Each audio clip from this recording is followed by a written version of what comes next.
What's up, everyone? I'm Tatum. I'm back with another episode of Fuck This Review. Where today, I'm going to be discussing 2 Chainz' new album, So Help Me God. Now, before I get into this review, make sure you hit that subscribe button, hit that like button.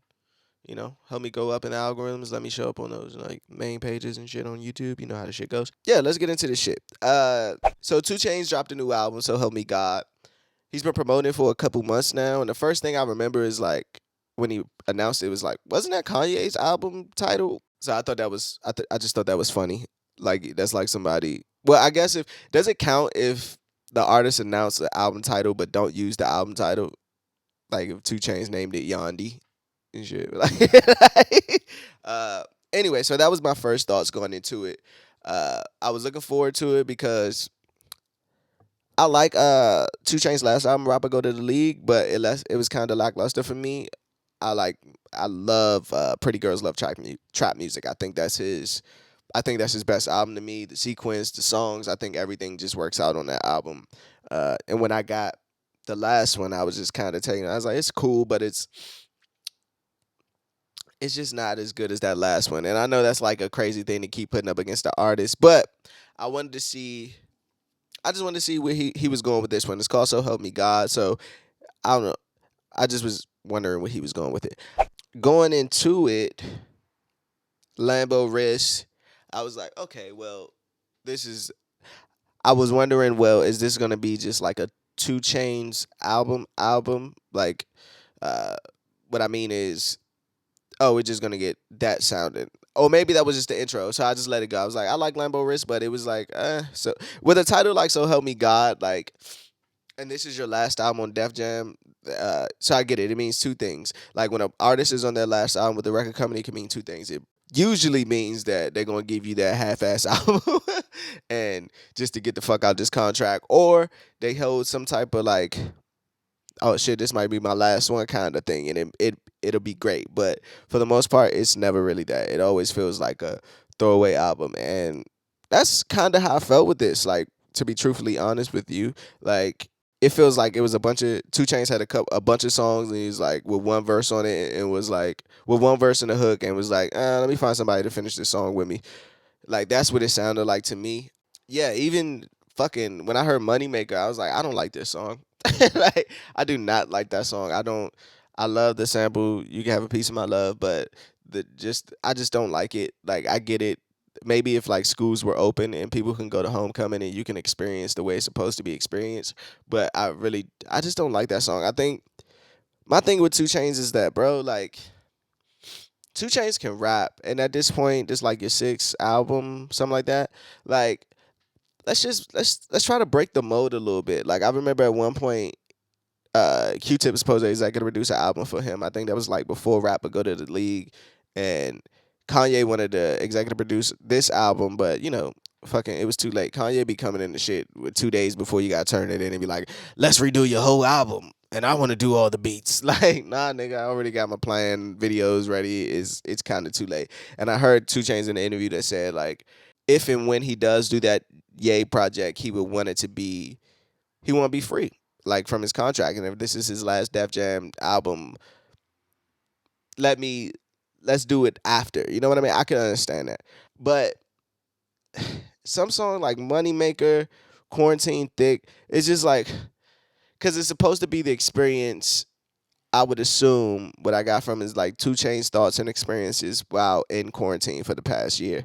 And with that, you would think it'd be a little bit deeper than what it is, but it's just not. It's very like surface level. I can't go for that. Like I love Hall and Oates. So when I first heard the sample, I was like, well, of course I'm gonna like it because I like fucking I Can't Go For That by Hall and Oates. Like I gotta like this song. It's literally the same song. And I like it, but it's just like, what is this? You know what I mean? Like you don't, what is that song? Is it, yeah, that's just pretty much it. I love Kevin Gates' verse on Ziploc. Uh Chief Keef did the beat on Free Lighters. I didn't even know that was Chief Keef on the verse. Yeah, I didn't even know that. Little Uzi verse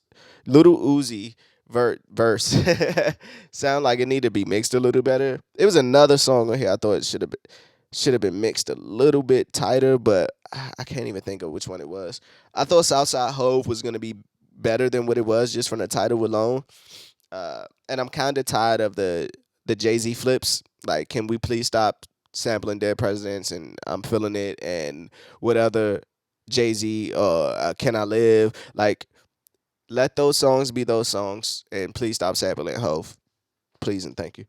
I like how Rick Ross came on YRB. Like, I love that rhyme pattern, how they eased into it with the beat. I love that shit. And Rick Ross been on a tear this whole year with the features, so this is just another one. It's not the best one, but it's just another one, like icing on the cake for me. Feel Away with Kanye. I really like that song, to be truthfully honest with you. 2 Chainz said that Kanye freestyled a 7-minute verse and basically like dip, like, yep, that's my verse. And 2 Chainz took the verse and chopped it up and put himself in it, like him and Ye do. I mean, you heard about it now if you haven't.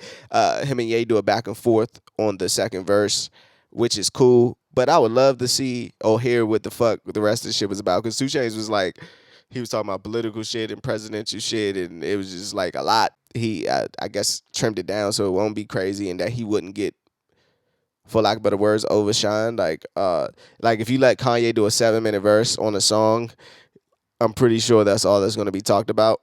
But I do like, I appreciate him, like, how to control our mind, how to control our thoughts. I like the still rapping Rockefeller, rapping Dame and Biggs and Jay-Z. Can you please just do a song with this guy? I like Tony. It's cool. I think also, like, again, like, it just drags on too long. And the CD and the minutes of the album in total is not long, but 15 songs. I think the latter end of it gets kind of shaky for me. Yeah, it just gets kind of shaky. I like 55 Times. I like the way that ended. But even that ended, it seems like it should have been something else after that to me. Like, I know I'm just speaking for myself, but it feels like it was just more, I don't know, man. This album just seemed like it was just thrown together to get, this is the last one out the contract. Like, to be truthfully honest with you, I like the beat selection and everything, but it just feels, I don't know, man. It just feels put together to be thrown out. Like, I don't think we're going to be talking about So Help Me God next week. Sorry, 2 Chainz.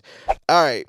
Favorite songs, Gray Area, Feel Away, and Save Me. And I love Gray Area, but, like, how do you think 2 Chainz is? Like, close to 40? Gray Area is dope, but it's like the hook go like, young enough to fuck your, he not 43.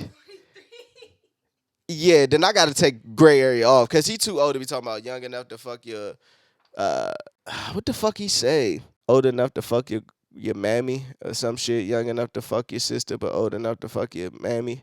Some weird shit like that. But the beat's hard. Ain't messing with your granny. But I juked him out there. Zannies.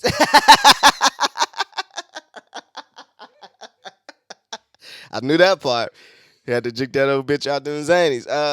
I just think you might be a little bit too old to be singing that. You know what I mean? Like, at a certain point, does age matter in rap anymore?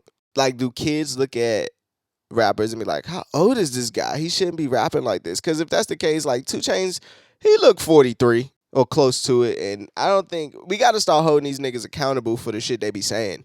You know what I mean? Like, you too old to be saying that. Like, you just are. Like, I don't know no 43-year-old whose life is like that. And I'm pretty sure his life is not like that. But he's saying it to connect with the youth, which is just weird. I went on a long spree for just talking about the favorite songs. Worst song, Moneymaker. That song's ass. It's just ass. I'm sorry. You can pretend to like it, but that's just ass. Favorite line, I stay fly. Yes, I'm fly. I can land on Mike Pence. I do some stupid shit. Don't let them dog me like Mike Vick. I like that line. That's the one time during the whole fucking thing that he fucking, besides I'm the shit, I land on Mike Pence. But, like, if I do some, what'd he say? If I do some stupid shit, don't let them dog me like Mike Vick. Like, everybody should be allowed some type of courtesy and room for mistakes.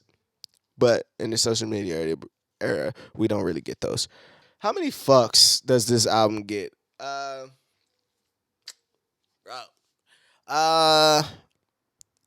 gonna give it a 2.5. A nigga never learn to say I be ballin' anyway. Yep, I'm gonna give it a 2.5. I think you could do way better, Chains. Hopefully your next album, if you're not on Def Jam or wherever route you go, choose to go and be happy. I hope it's better than this, cause this shit just sound like, man, you just threw this shit together. Like you had a bunch of one verse hooks lying around on your hard drive and was like, let me see who I could get to finish this shit out, and that's just not. So at some point, these artists got to start taking this shit seriously. So, I guess that's kind of my conclusion as well. I was gonna say in recap, but that's kind of recapish. Like, just try harder, bro. Like, two Chainz is at a level now where I wouldn't say like he's an elite rapper, not an elite lyricist, not an elite like Nas, Jay Z shit, but he's an elite rapper. He's a household name. I think at this point, your fifth album, whatever it may be, you gotta just do better. Like, we deserve that as fans, cause like in this streaming era, if your shit, I'm sorry, I gotta use two chains as the fucking reason I'm saying this, but like in the streaming era, your shit can get lost if it's not great. And during this whole quarantine, we haven't really been hit with any great things. We've been hit with great singles, if that nature, but no great albums. And come on, man, people need good music. People need great music. People need classic shit. Like this would shape the next shit to come. And if you putting out shit that's just half-ass, you know, what do you expect in return? Well, I guess God didn't help Two Chains on this album. It's called "So Help Me God." Get it? God didn't. Whatever. As always, fuck this review. I'm Tatum. Peace.